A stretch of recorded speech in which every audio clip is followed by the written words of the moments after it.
House to begin again in committee on the online safety bill, Lord Parkinson of Whitley Bay. So I beg to move that the House to now again resolve itself into a committee upon the bill. The question is that the House do now again resume itself into a committee on the bill. As many as are of that opinion will say content. Content. The contrary not content. The content have it.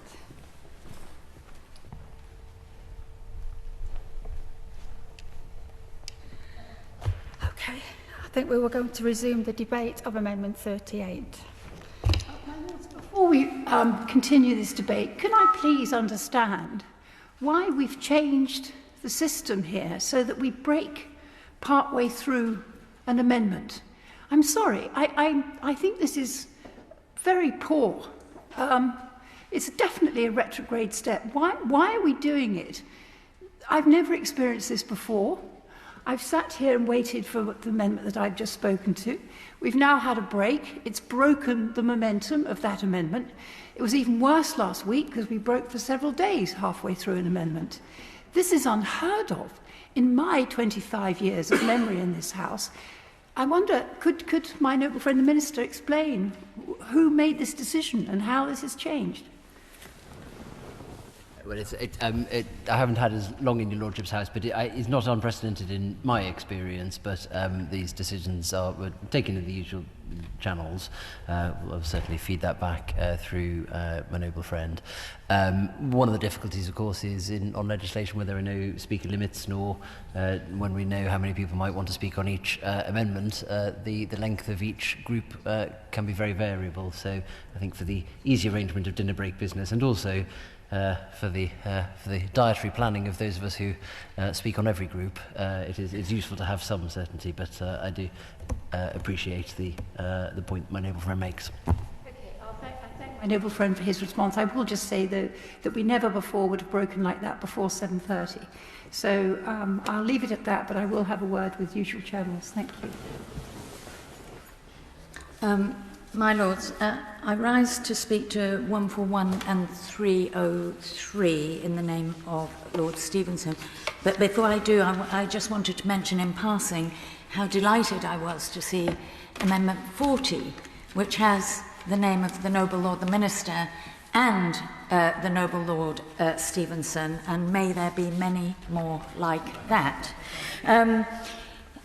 I'm concerned that without Amendments 141 and 303, that the concept of verified is not really something that the law can take seriously. And I really just wanted to ask the Noble Lord, the Minister, two rather technical questions. The first is how confident the government can be, and Ofcom can be, that with the current wording, Ofcom could form an assessment of whether or not Twitter's current verified by blue system satisfies the duty in terms of robustness. And if it doesn't, do they have the power to send them back to the drawing board? And the reason that I raise it, I'm sure, is understood by noble lords, that we've recently seen verified by blue tick successfully bought by accounts impersonating Martin Lewis, US senators, Putin propagandists. And my concern is, in the absence of a definition of verification in the bill, like the one proposed in 141 and 303, where in the current wording does Ofcom have the authority to say verified by blue does not satisfy a user verification duty? And my second question is very similar in that, you know, that we see now, it's not available in the UK, but around the world, Meta has a verified subscription for which you can pay around $15 per month.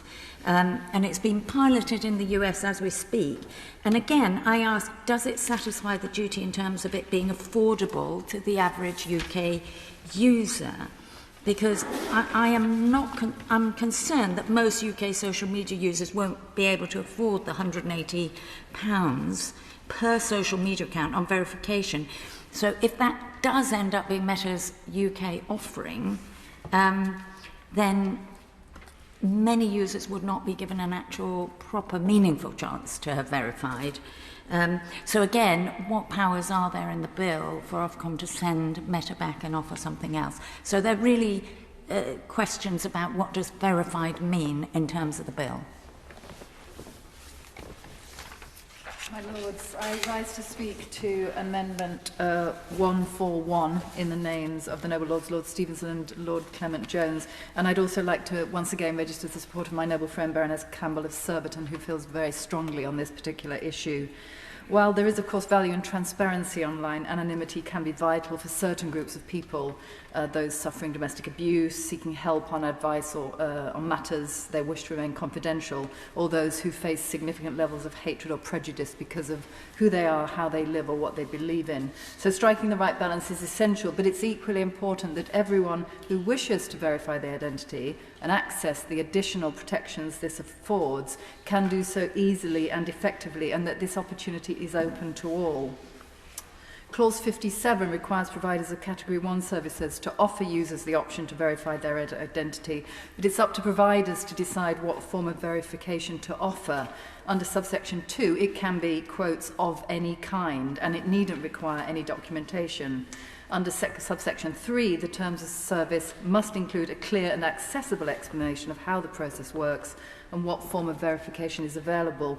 However, this phrase in itself is open to interpretation. Clear and accessible for one group may be unclear and inaccessible to another, and charities including MenCap are concerned that groups such as people with a learning disability could be locked out of using these tools.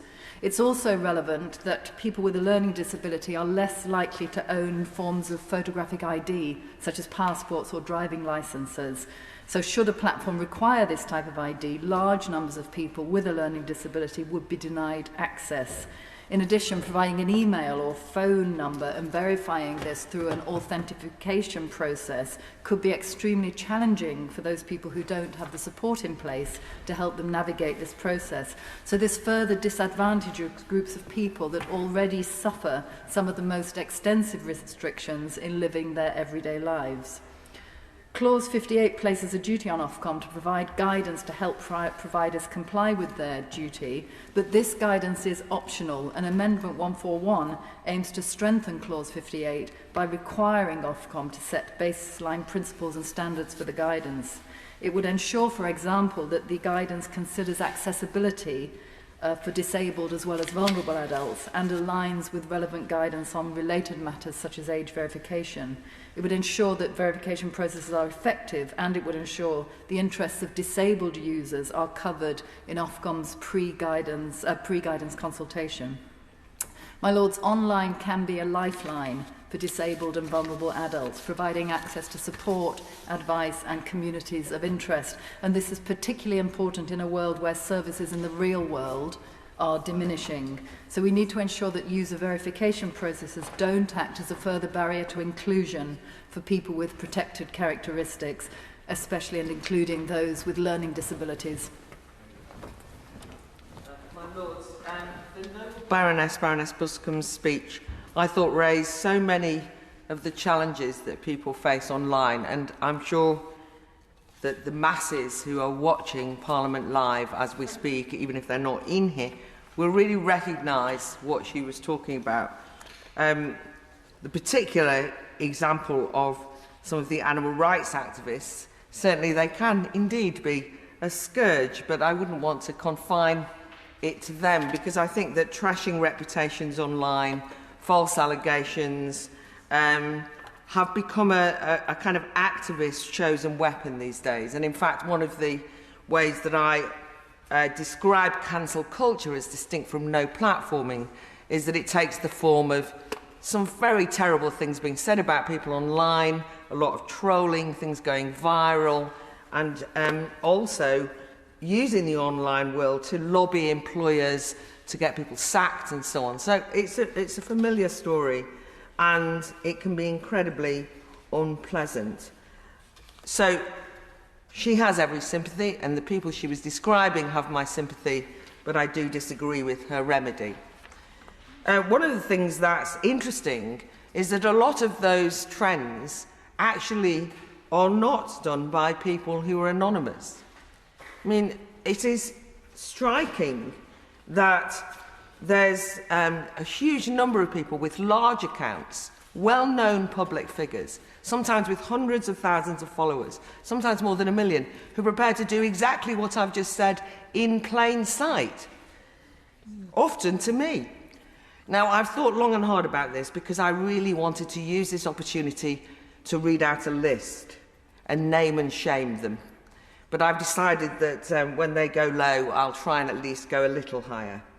But I do think that the whole kind of subtweeting, Twitch hunts are an issue, and I think it's one of the reasons why people think we need an online harms bill. And as I say, I have every sympathy, and I do know that there is, sometimes it can feel as though if people are anonymous that they'll say things that they wouldn't say to your face or if you knew who they were. But I think it's more that the distance of being online, even when you know who they are, they'll say it to you online or about you online, and then when you see them at the drinks reception, they scuttle away. My main objection, though, to Baroness Buscombe's amendment in general and the whole question of anonymity is it treats anonymity as though it itself is inherently an unsafe thing to do. I also think there's a worry, more broadly on verification, about creating two tiers of users, those who are willing to be verified and those who are not, and those who are not somehow having a cloud of suspicion upon them. I think there's a danger that undermining online anonymity in the UK could set a terrible precedent likely to be emulated by authoritarian governments and other jurisdictions, and it's something we have to bear in mind. Just on the kind of evidence, I was interested in Big Brother Watch's report, and they were reporting on some work, analysis by New Statesman magazine, which showed that there's little evidence to suggest that anonymity itself makes online discourse more febrile. They did an assessment involving tweets sent to parliamentarians since January 2021, and so there was little discernible difference in the nature or tone of the tweets that MPs received from anonymous or non-anonymous accounts, while 32% of tweets from anonymous accounts were classed as angry, according to the metric used by New Statesman. So too were 30% of tweets from accounts with full names attached. Similarly, 5.6% of tweets from anonymous accounts included swear words, only slightly higher than the figure of 5.3% for named accounts. So they went through these various metrics, but the point was they said slightly higher, not much of a difference. So I think that that's to be borne in mind. Actually, the evidence isn't there. The other issue is, and I don't, in this whole debate, I've wanted to emphasise freedom as at least equal, if not a greater value than the safetyism of this bill. But in this instance, I will say that actually, as the noble Baroness Bull indicated, anonymity is actually, for some people, an important safety mechanism. It's a tool in the armoury of those who want to fight the powerful, and they are not, and it can be anyone. Young people who are experimenting with their sexuality, not out, it gives them a freedom to explore that. It can be, as was mentioned, survivors of sexual violence and domestic abuse. It's certainly crucial to the work of journalists, civil liberties activists and whistleblowers in the UK and around the world. Many of the Iranian women's accounts are anonymous. They're using, they're not using their correct names. And the same with Hong Kong activists, but we could go on. I think, anyway, just in terms of our concerns with this bill, that compulsory identity verification does mean being forced to share personal data, and so there is a privacy issue for everyone, not just kind of the heroic civil liberties people. But in a way, it's your own business why you're anonymous. That's the point I'm trying to make. There's so many toxic issues at the moment. There are a lot of people just can't come out. And I know that I often mention the gender critical issue, but it is true that in many professions you cannot give your real name, or you will be not just socially ostracised, but potentially jeopardise your career. And I know I wrote an article during the 2016-2017 days called the Secret Brexiteers, and that was also true, that many teachers I knew who voted to leave and professors actually had to be anonymous online or they wouldn't have survived the cull. The final thing is that I don't think that online anonymity or pseudo-anonymity is a barrier to tracking down and prosecuting those who commit the kind of criminal activity on the internet as described. Or, you know, some of the issues that we're facing. The police report shows that in 2017 to 18, 96% of attempts by public authorities to identify anonymous users of social media accounts, their email addresses and telephone, resulted in successful identification of the suspect in the investigation. In other words, the police already have a range of intrusive powers to track down individuals should there be a criminal problem. And the Investigative Powers Act in 2016 allows the police to acquire communications data, for example email addresses, the location of a device from which alleged illegal anonymous activity is conducted, and use this data as evidence in court. If it's not illegal and it's just unpleasant, then I'm afraid that's the world we live in. And I would argue that what we require in such febrile times such as this is not bans or setting the police on people, but is actually to set the example of civil discourse and to have more speech and show that free speech is actually a way of conducting society, conducting disagreement and argument without trashing reputation.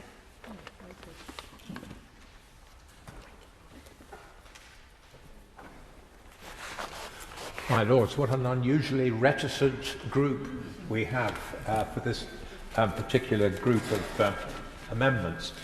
My Lords, I must say, I've never really thought of the noble Baroness Fox as being like Don Quixote, but she certainly does seem tonight to be tilting at windmills, my Lords. And I'm going back to the Joint Committee report, because I do think what we said there is of some relevance. We said anonymous abuse online is a serious area of concern that the bill needs to do more to address. The core safety objectives apply to anonymous accounts as much as identifiable ones. At the same time, anonymity and pseudonymity are crucial to online safety for marginalised groups, for whistleblowers and for victims of domestic abuse and other forms of offline violence. Anonymity and pseudonymity themselves are not the problem, and ending them would not be a proportionate response. Very clear, my Lords, the government's response was pretty clear on this too. We said the problems are a lack of traceability by law enforcement, the frictionless creation and disposal of accounts at scale, a lack of user control over the type of accounts they engage with, and a failure of online platforms to deal comprehensively with abuse on their platforms. And then we said there should be a requirement for the largest and highest risk platforms to offer the choice of verified or unverified status and user options on how they interact with accounts in either category. And then, crucially for these amendments, we recommend that the Code of Practice also sets out clear minimum standards to ensure identification processes used for verification protect people's privacy, including from repressive regimes or those that outlaw homosexuality, etc., etc. We were very clear, my Lords, about the difference between stripping away anonymity and ensuring that verification was available where the user wanted to only engage with those who had verified themselves. And, my Lords, requiring platforms to allow users... Excuse me. I'm sorry to interrupt the noble lord, but I would like to ask the noble lord, when you were having your deliberations as a joint committee, did you ever consider, in addition to people's feelings and hurt, their livelihoods? Of course, I think we looked at it in the round, and I think we thought that stripping away anonymity could, in many circumstances, be detrimental to those, for instance, working in hostile regimes or regimes where human rights were under risk. So we did consider a whole range of things. And the whole question about whether or not you should allow anonymity, I think is subject to those kinds of human rights considerations. I take the noble Baroness's point about business, but I'm afraid that you have to weigh up these issues, and that's I think we came round the other side. Do you not think that there'll be many people listening, watching this, and thinking, so people in far-off regimes are far more important than I am? I who live and work and strive in this country. That's an issue that I think was perhaps lacking through the whole process and the several years that this bill has been discussed. You know, people who are really being hurt beyond hurt, they're actually losing their livelihoods.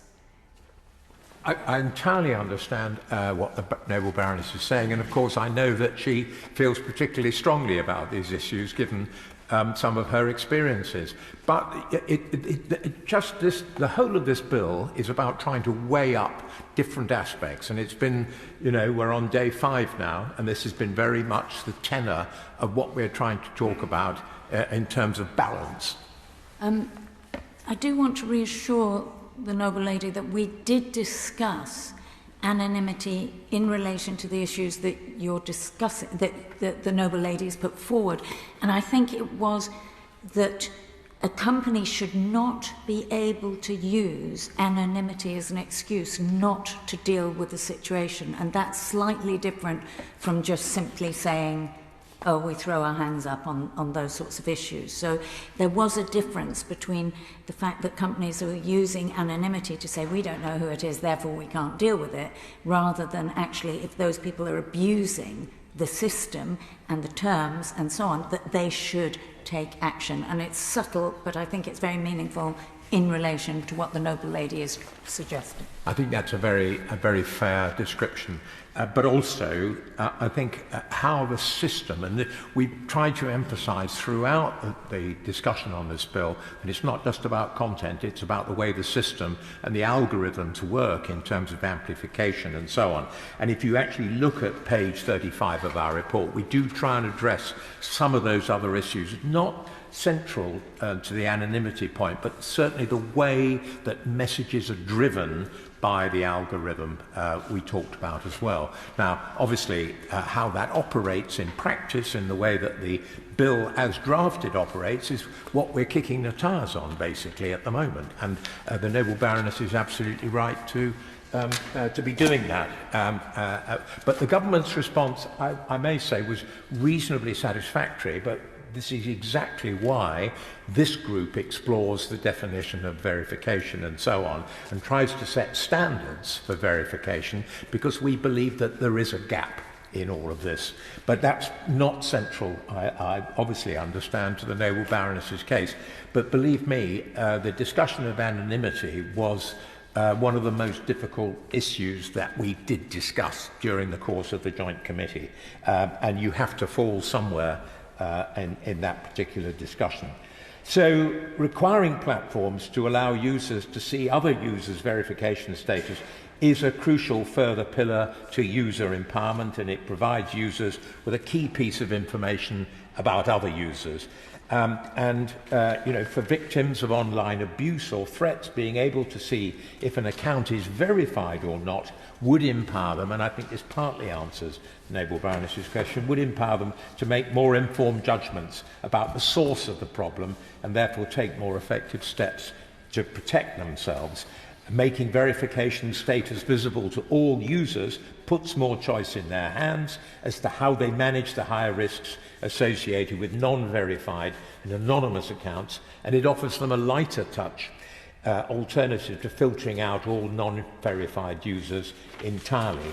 And my lords, we very much support on these benches the amendments that have been put forward, Amendment 141, which aims to ensure that the user verification duty delivers in the way that the public and government will, I hope, by giving Ofcom a clear remit to require that the verification systems which platforms are required to develop in response to the duty are sufficiently rigorous and accessible to all users. And I was very much taken by what the Noble Baroness Bull said, particularly in saying what the case was, particularly for those with disabilities as regards Ofcom's duties. We need Ofcom to be tasked with setting out the principles and minimum standards, because otherwise platforms will try to claim as verification systems which don't genuinely verify a user's identity or are unaffordable to ordinary users or use their data inappropriately. And likewise, we support Amendment 303, which would introduce a definition of user identity verification into the bill to ensure that we're all on the same page, my lords. Now, in the House of Commons, at committee stage, ministers suggested that user identity verification is an everyday term, so it doesn't need definition. Now, my lords, I think this amendment, which no doubt the Noble Baroness Merron will be speaking to in more detail, is bang on point as far as that's concerned. That wasn't a convincing answer, my lords, and that's why I think this amendment is particularly apt. My lords, I heard what the Noble Baroness Buscombe had to say. I do think, though, that in many ways the Noble Lord Knight's amendment actually in the previous group met some of the concerns that the Noble Baroness had. As regards to Noble Lord Moylan's amendment, I mean, we're all Wikipedia fans, my lord, so you know, we're all wanting to make sure that there is no barrier to Wikipedia operating successfully. And I do wonder whether perhaps the Noble Lord, but I'm sure the Minister will have an absolutely spot-on response to him, my lords. I can't help thinking that maybe the Noble Lord Moylan is making quite a lot out of the Wikipedia experience, my lords, but if not, I'm sure the Minister will enlighten us all. My lords, I'm pleased to speak in this group of amendments, and I'll particularly address the amendments in the name of my noble friend Lord Stevenson. And to start with the very positive, I'm very grateful to the Noble Lord the Minister for signing Amendment 40. As has already been commented, this is hopefully a sign of things to come. My observation is it's something of a rarity, and I'm containing my excitement as, of course, it was agreement over one word, the one word being effective.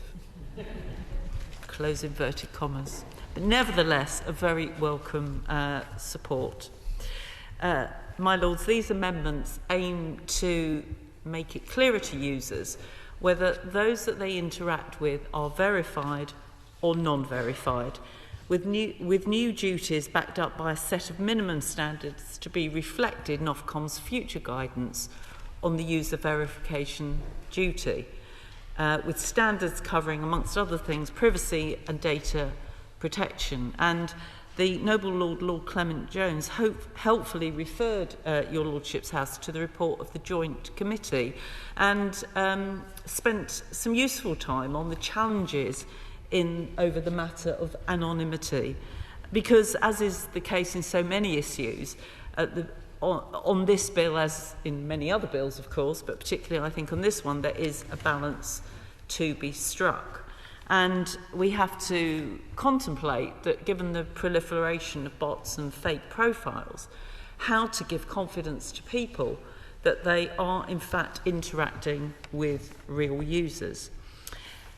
So to address some of the specific amendments, if I can start with Amendment 141 in the name of my noble friend Lord Stevenson, supported by the Noble Lord Clement-Jones, which requires Ofcom to set a framework of principles and minimum standards for the user verification duty. Now, the user verification duty is one of the most popular changes to be made to the bill following the pre-legislative scrutiny process and does reflect a recommendation of the Joint Committee.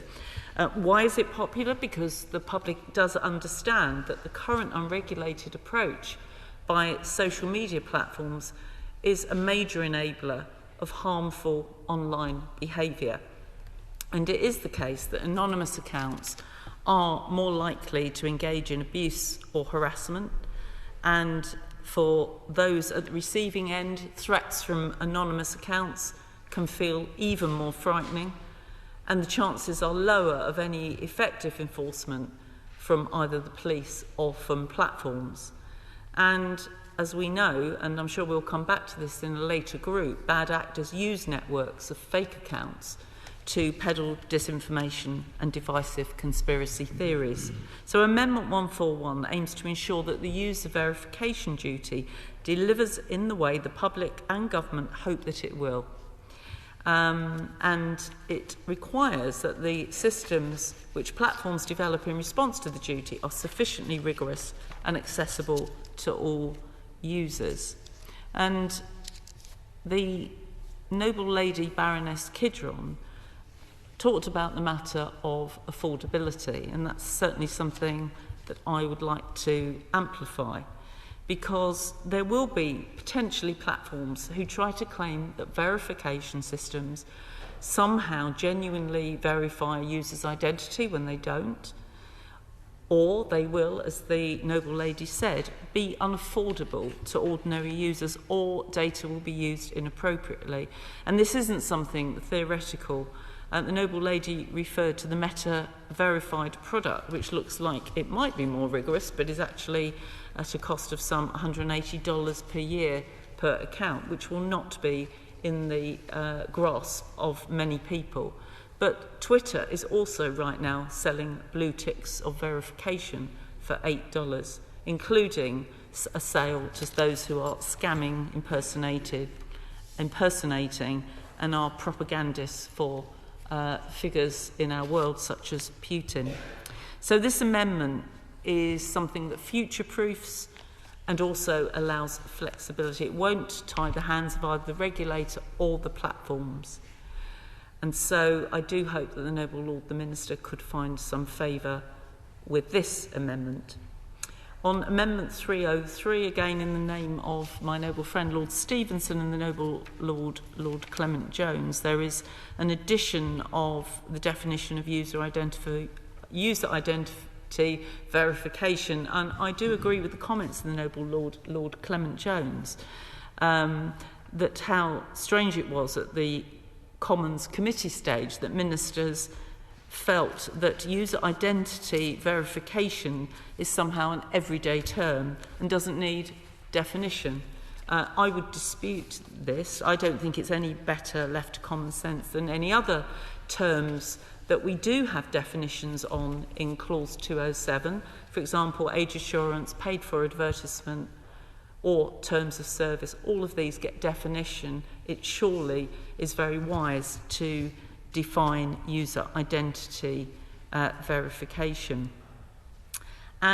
Without definition, there's obviously scope for dispute about how verification is defined. And as we've heard earlier on in the committee stages, a dispute over what something means only creates the conditions for uncertainty, for delay and legal costs. So I hope that we can see a brief definition which would provide clarity for both regulator and platforms and reduce the potential for disputes and enforcement delays. I would make the more general point that, of course, if we could rely on platforms to operate in good faith in the interests of all of us, then we wouldn't even need this bill.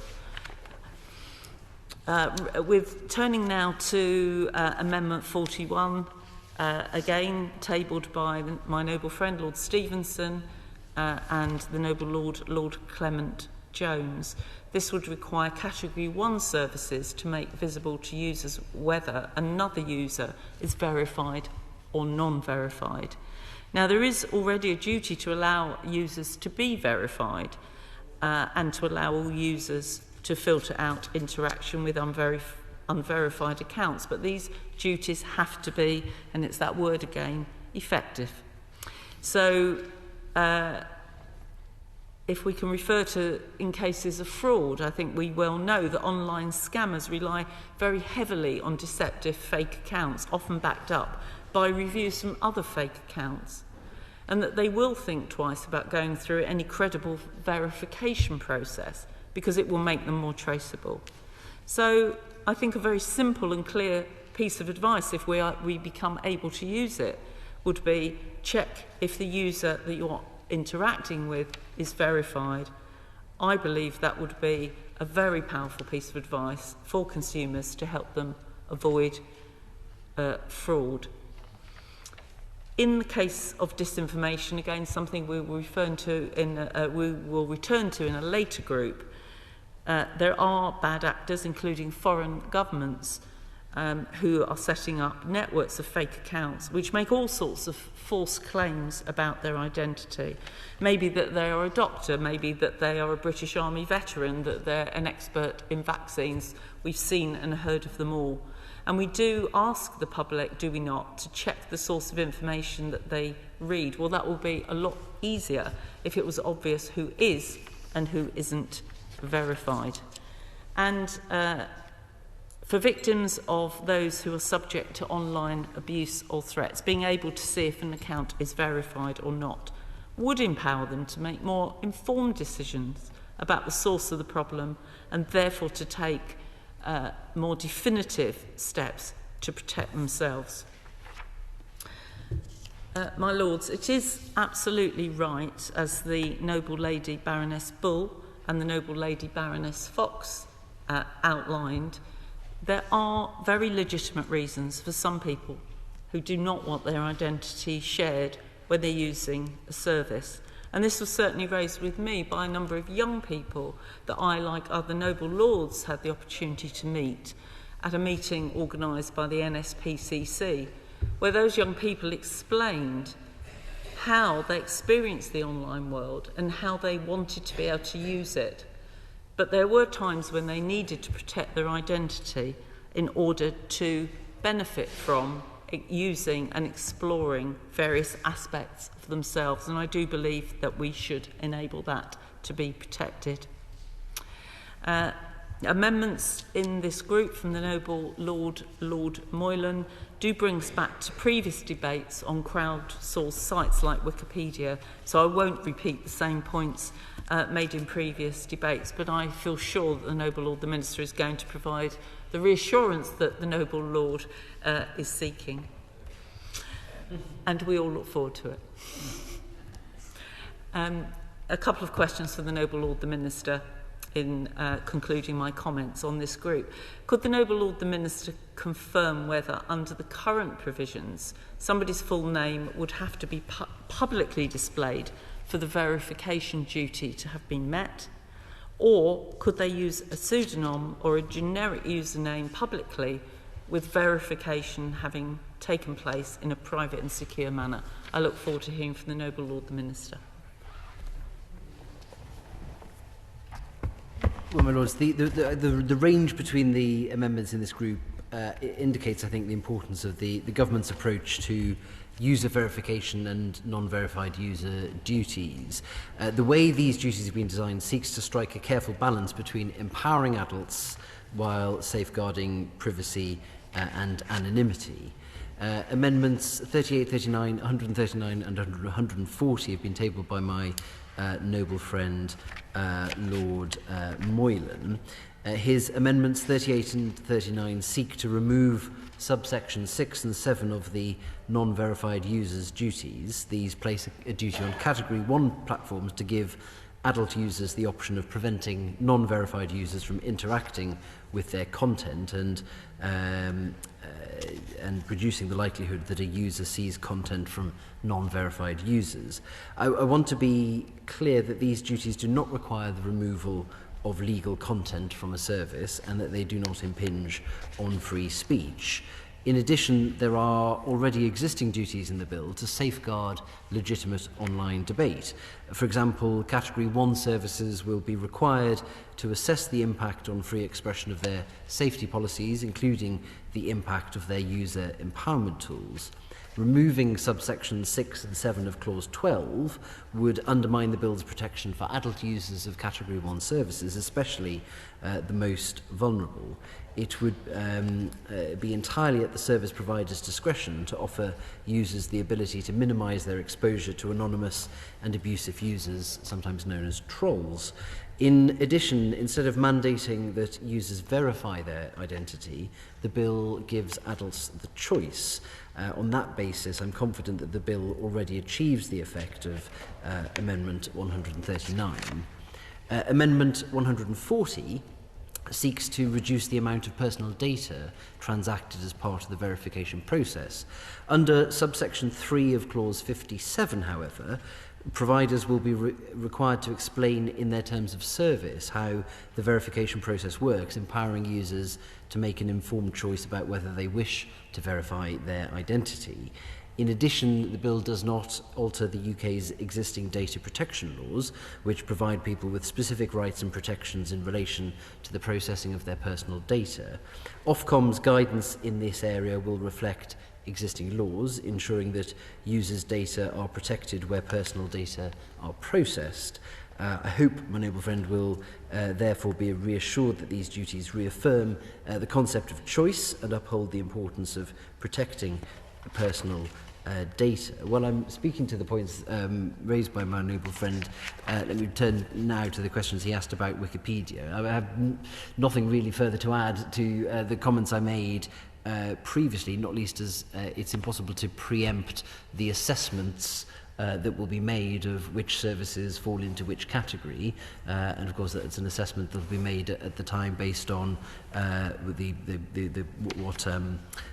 what those services do at the time of the assessment. So if he will forgive me, I won't be drawn on particular services, but to speak in more general terms, category 1 services are those with the largest reach and the greatest influence over public discourse. The bill sets out a clear process for determining category 1 providers based on thresholds set by the Secretary of State in secondary legislation following advice from Ofcom.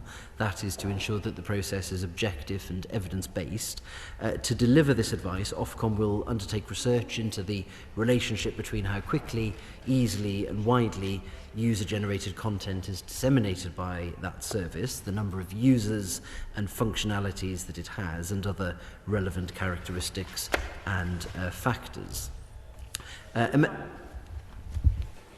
Will my noble friend at least confirm what he said previously, that it is the government's view that, or at least it's his view, that he does not think that Wikipedia will qualify as a category 1 service? Words I heard him use at the dispatch box. It is my view on the current state of play, but I cannot preempt the assessment that is made at a point in the future, particularly if services change. So I stand by what I said previously, but I hope my noble friend will understand if I don't elaborate further on it. The risk of undermining the reassurance I might have given him previously. Amendments 40, 41, 141 and 303 have been tabled by the Noble Lord Stevenson of Balmacara, and as Noble Lords have noted, I have added my name to Amendment 40, and I'm pleased to say that the Government is content to accept it. The Noble Baroness Merron should not minimise this, because it does involve splitting an infinitive, which I am loath to do. So if this is a statement of intent, I have let that one go in the spirit of consensus. Amendment 40 amends clause 12 subsection 7 to ensure that the tools which will allow adult users to filter out content from non-verified users are effective, and I'm pleased to add my name to it. Amendment 41 seeks to make it so that users can see whether another user is verified or not, and I'm afraid we're not minded to accept that one. While I appreciate the intent of Amendment 41, forcing users to show whether they're verified or not may have unintended consequences for those who are unable to verify themselves for perfectly legitimate reasons. This risks creating a two-tier system online. Users will still be able to set a preference to reduce their interaction with non-verified users without making the change requested through this amendment. Amendment 141 seeks to prescribe a set of principles and standards in Ofcom's guidance on user verification. It is, however, important that Ofcom has discretion to determine, in consultation with relevant persons, which principles will have the best outcomes for users while ensuring compliance with the duties. Further areas of the bill also address several issues raised in this amendment. For example, all companies in scope will have a specific legal duty to have effective user reporting and redress mechanisms. Existing laws also ensure that Ofcom's guidance will reflect high standards. For example, it is a general duty of Ofcom under Section 3 of the Communications Act 2003 to further the interests of consumers, including by promoting competition. This amendment would in parts duplicate existing duties and undermine Ofcom's independence to set standards on areas it deems relevant after consultation with expert groups.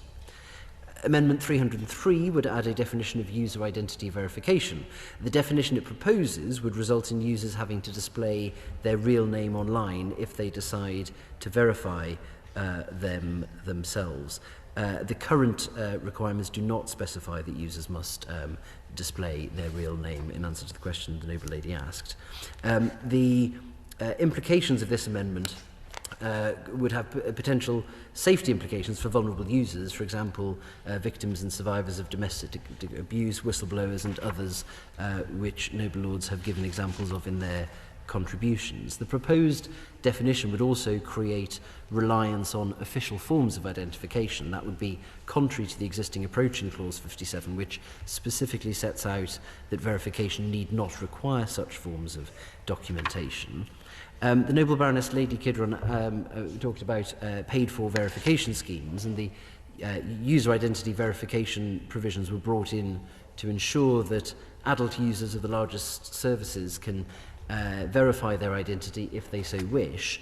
These provisions are different to the blue tick schemes and others currently in place, which focus on a user's status rather than verifying their identity. Clause 57 specifically sets out that providers of Category 1 services will be required to offer all adult users the option to verify their identity. Ofcom will provide guidance for user identity verification to assist providers in complying with these duties. In doing so, it will consult groups which represent the interests of vulnerable adult users. In setting out recommendations about user verification, Ofcom must have particular regard to ensuring that providers of Category 1 services offer users a form of identity verification that are likely to be available to vulnerable adult users. Ofcom will also be subject to the public sector equality duty, so we'll need to take into account the ways in which people with certain characteristics may be affected when performing this and all its duties under the bill.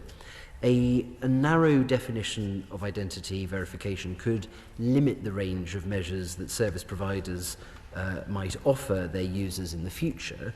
Under the current approach, Ofcom will produce and publish guidance on identity verification after consulting those with technical expertise and groups which represent the interests of vulnerable adult users. I turn now to the government amendment in my name, Government Amendment 43A, which I beg to move.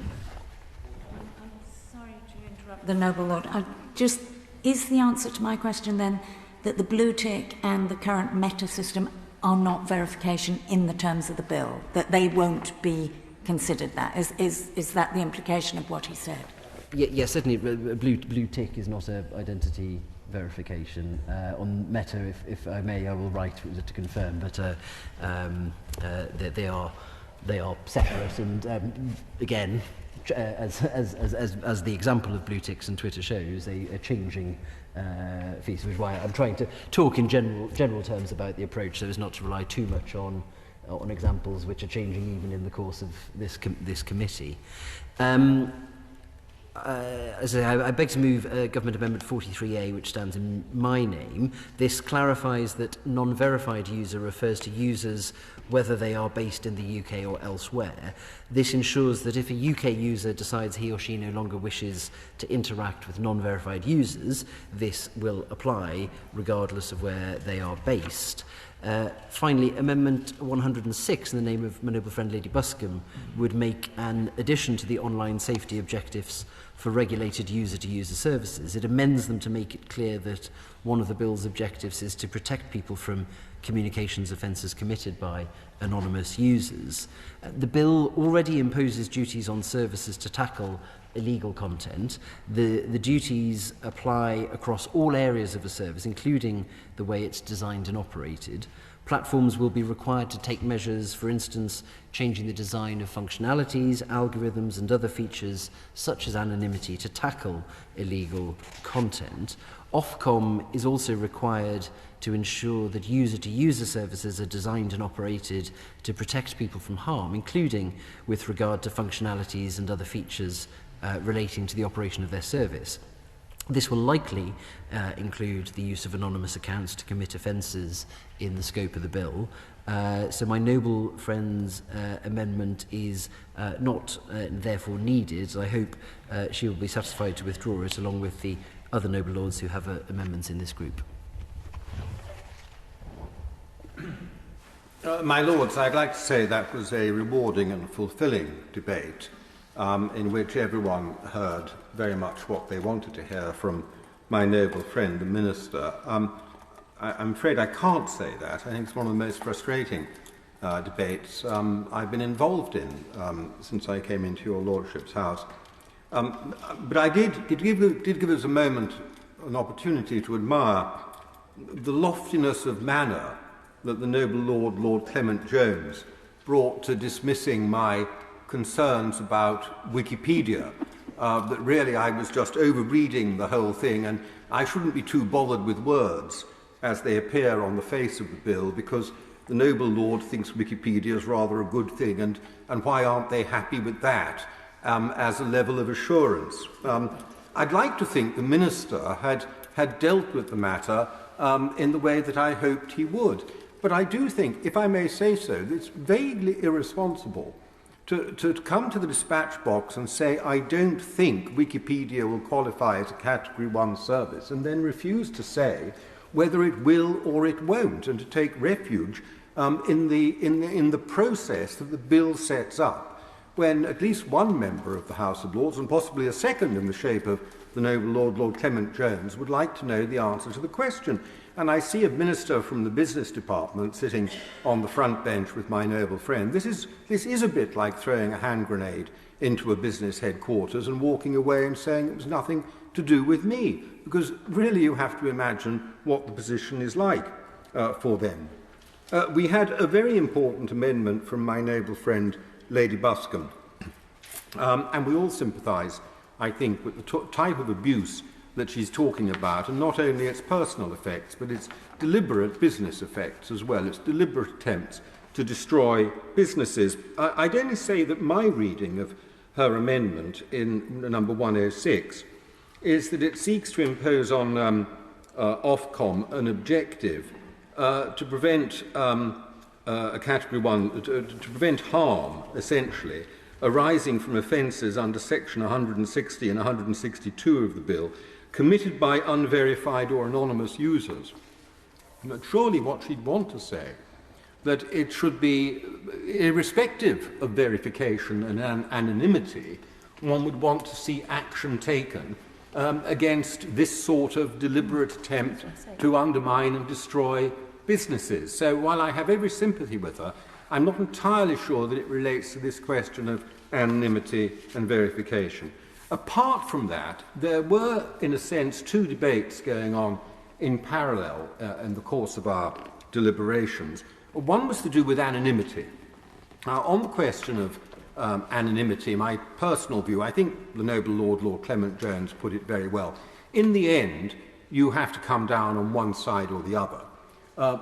My personal view, with some reluctance, is that I've come down on the same side as the government and the noble Lord Clement-Jones and others, and I think we shouldn't be banning anonymity. I think there are costs and risks to doing so, however satisfying it would be to be able to expose and sue some of the people who say terrible things and untrue things about one and others on social media. But the more important debate, I think, was not about anonymity as such, but about verification.